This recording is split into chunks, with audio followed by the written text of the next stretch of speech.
Buenos días, mi proyecto se trata sobre la distribución de la temperatura en placas metálicas. Mi nombre es Aldo Jorge López.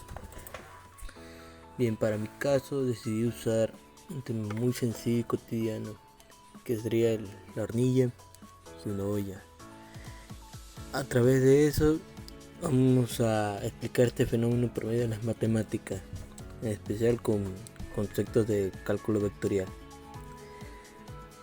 Ahora, para la explicación, interpretación y explicación física, vamos a modelar un fenómeno en un lenguaje de programación llamado Python, junto con sus librerías que nos facilitan mucho a la hora de hacer dichos modelos. Bien, los problemas relacionados con el hecho de físico y modelos matemáticos son: una olla circular, como tiene forma de círculo, vamos a usar coordenadas polares para representar cómo cambia la temperatura con respecto al radio en un momento. También calor concentrado en un centro.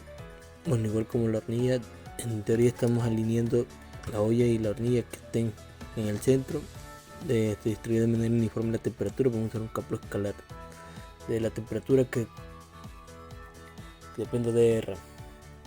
También un flujo de calor hacia los bordes. Podemos usar la gradiente de la temperatura. Incluso podemos encontrar el estado de equilibrio térmico a través de una ecuación de Laplace, que es la derivada doble x y con respecto a 0, y la temperatura en cada punto que da le describe la temperatura con respecto a la posición x y de la olla.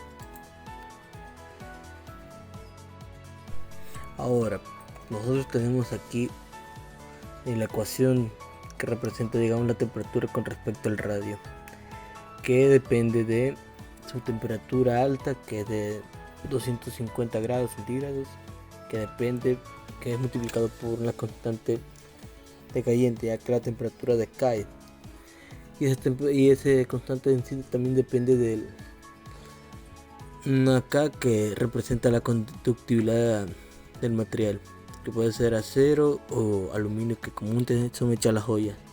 También del radio de la olla y el radio de la hornilla, más la temperatura ambiente.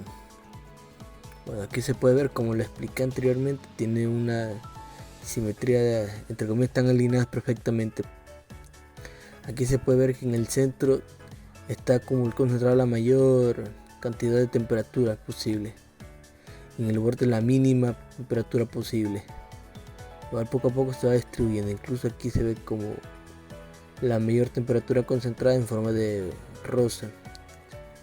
Aquí, ejecutando el programa, tenemos las siguientes gráficas.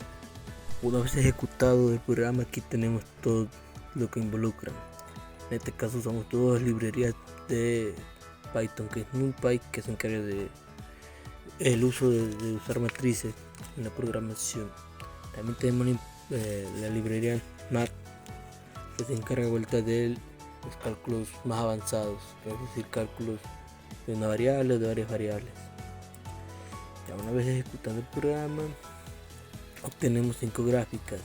Hay información básica de todos los parámetros que hemos usado. En este caso, como tenemos desde la foto anterior la posición del círculo, cómo se distribuye el calor. También tenemos sobre cómo se comporta la temperatura con respecto a cómo varía el radio de la hornilla.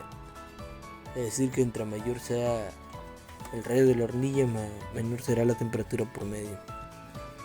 También tenemos una forma de representar en 3D de la temperatura.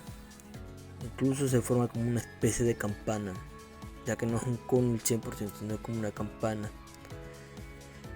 Bien, aquí ya tenemos también los parámetros, que la temperatura máxima puede llegar hasta 250 o 270. La mínima es cercana a la temperatura ambiente y un promedio sería de 162. Bueno, muchas gracias por su atención.